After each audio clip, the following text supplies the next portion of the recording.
बिस्मिल्लाहिर्रहमानिर्रहीम। व्यूवर्स, आप देख रहे हैं M2M उर्दू, प्रोग्राम है जमहूर की आवाज़। दो जो है वो अहम तरीन ख़बरें हैं वो आपके नॉलेज में लेकर आनी हैं, बहुत ज़रूरी हैं, बहुत अहम मालूमात हैं, आपके साथ शेयर करना ज़रूरी है जमहूर की आवाज़ के साथ। और साबिक़ स्पीकर कौमी असम्बली असद कैसर तहरीक इंसाफ के मरकज़ी रहनुमा, उनको अब से थोड़ी देर पहले जो है वो गिरफ्तार कर लिया गया इस्लामाबाद से। बनी गाला में वो एक दोस्त के घर मुकीम थे कि anti corruption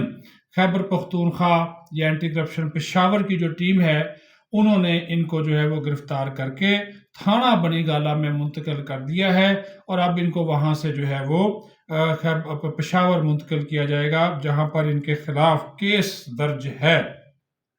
Gajju Khan medical college Swabi, इसके लिए तिब्बी आलात की खरीदारी का जो केस है वो इन पर दर्ज है, उसमें ये मुलजम नामजद हैं। उस केस में ही इनको जो है वो हिरासत में लिया गया है, गिरफ्तार कर लिया गया है बाकायदा तौर पर। साबिक़ स्पीकर असद कैसर को इनका अपना ताल्लुक भी स्वाबी से है और इन्होंने बतौर स्पीकर भी कौमी असम्बली सेक्रेटेरिएट में बहुत ज़्यादा भर्तियां की थी,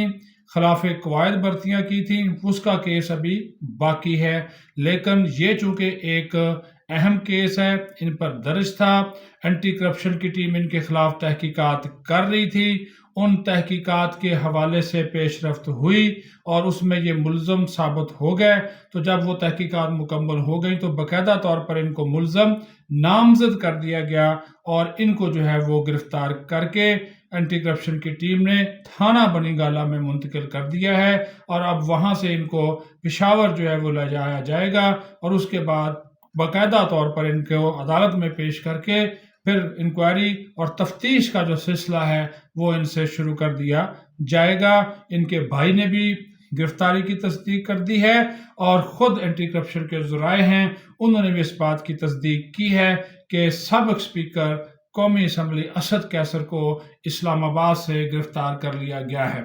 बहुत ज़्यादा चूं चरां कर रहे हैं और लंबे चौड़े टीवी पे बैठकर भाषण भी देते हैं क़ायदा ज़वाबत और मेरिट के बारे में। पिछले दिनों भी हमने बात की थी साबिक़ चेयरमैन पेमरा अबसार आलम के बारे में, तो आज कुछ और हम मालूमात उनके हवाले से आपके सामने रखते हैं कि जब वो चेयरमैन पेमरा थे तो वो क्या गुल खिलाते रहे हैं, उसके बारे में भी आपको बताना बहुत ज़रूरी है। सबसे पहला जो सवाल है कि क्या मौसूफ ये बात बताना पसंद करेंगे कि ये अली शाह गिलानी नामी वकील कौन था जिसको इन्होंने पेमरा के बाकी वकला या पेमरा की जो अपनी लीगल टीम थी उसके ऊपर तरजीह दी, ना सिर्फ तरजीह दी बल्कि हर केस के लिए उनको 10 लाख रुपए दिए जाते और यहाँ तक भी हुआ कि एक केस में हाजिरी पर 10 लाख रुपए भी इनको दिए गए। किसकी मंजूरी से दिए गए? क्या पेमरा के बोर्ड से मंजूरी ली गई? क्या पेमरा का जो चेयरमैन था वो इसका इख्तियार रखता था? और पेमरा की जो अपनी लीगल टीम थी उस लीगल टीम के होते हुए इन्होंने हर केस जो है अली शाह गिलानी नामी वकील को क्यों दिया था? और फिर इन्होंने जब ये चेयरमैन पेमरा थे मौसूफ अबसार आलम, तो क्या वजह थी कि इनके जो दौर में पेमरा के खिलाफ अदालती केसेस की तादाद बढ़ी, क्योंकि हर चैनल के साथ इनकी पंगेबाजी थी। तो इस वजह से कभी किसी की नशियात बंद करना, कभी किसी को जुर्माना करना, कभी किसी के मामलात में दखलंदाजी करना और तो फिर केसेस बढ़ते गए। क्या वजह थी कि इनके दौर में केसेस जो अदालतों में कानूनी जो मामलात थे पेमरा के खिलाफ वो बढ़ते चले गए और कि जो इनकी अपनी लीगल टीम थी उनको कितने पैसे देते थे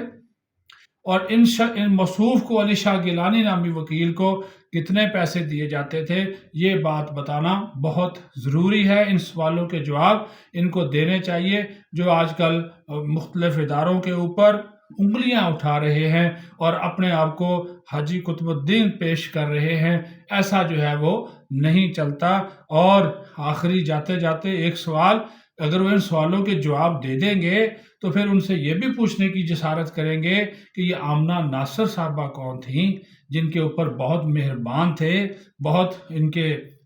جناب وہ فریفتہ تھے اور ان کے اوپر بہت ساری مہربانیاں انہوں نے کی تھی، تو ذرا ان کے بارے میں بھی بتا دیں جو بڑی اقربا پروری اور میرٹ کی خلاف ورزیوں اور شفافیت کے حوالے سے باتیں کرتے ہیں۔ تو ان کے اپنے دور میں جو کچھ پیمرا میں ہوتا رہا، تو یہ تو میں نے ابھی ایک نام لیا ہے، اور بہت سے نام بھی جو ہے وہ سامنے آ جائیں گے۔ تیسری اور آخری بات، پھر ایک مرتبہ وفاقی حکومت سے درخواست کرتے ہیں کہ وہ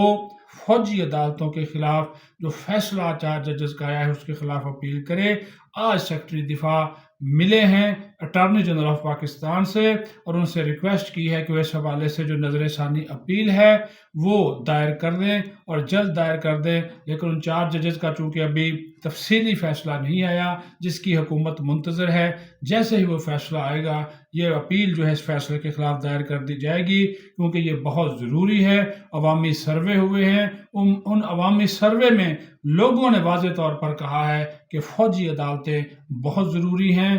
تیز تر انصاف کے لیے، دہشت گردوں کے خلاف، فوجی اور دفاعی تنصیبات پر حملہ کرنے والوں کے خلاف، افواج پاکستان پر حملہ آور ہونے والوں کے خلاف سویلین عدالتوں کے اندر ٹرائلز ہو رہے ہیں۔ لیکن آپ دیکھ لیں کہ ثانیہ 9 مئی کی مثال دیکھ لیں کہ کتنا 5-6 ماہ ہونے کو ہیں، لیکن ابھی تک کسی ایک کیس کا بھی اس حوالے سے فیصلہ نہیں ہوا۔ تو فوجی عدالتوں کے حوالے سے حکومت کو اپنا نقطہ نظر واضح کرنا چاہیے اور جلد اپیل دائر کرنی چاہیے۔ اپنا خیال رکھیں، بہت شکریہ۔